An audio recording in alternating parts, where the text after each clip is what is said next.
غالية، بلدي جميله مش كده؟ بعشق مصر. ربنا بلف وبسافر واروح يمين وشمال، انما برجع ساعات ببوس ارض مصر. اجمل بلد. تجربة حضرتك مع برنامج قمر الغجر، تجربة حضرتك مع البرنامج بقى، مع المسرحية دي بس. قمر ملكة الهجر، وارجو انكم تيجوا تاني بس عشان الناس ان مستنية. شاء الله. ميرسي حضرتك جدا، ميرسي. النهارده كان يوم سعيد جدا بحضور مسرحيه قمر الغجر. كانت مسرحيه قوميه تبع وزاره الثقافه.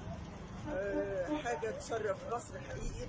اتمنى من كل المصريين ان هم يجوا يشوفوا المسرحيه دي. حاجه حقيقي بجد جميله، حاجه تشرف. الفنان يعني هقول ايه؟ رئيسنا فخم، رئيسنا حبيبنا الكاتب الكبير الدكتور حلمي النمنم، استاذي انا ومعلمي الاستاذ خالد جلال، استاذنا فنان فضيل هشام عطوه، زميل تجاره، وتعلمنا واشتغلنا مع بعض مسرح تجاره. اعلام مصر كلهم الحمد لله رب العالمين. مسرحيه رائعه.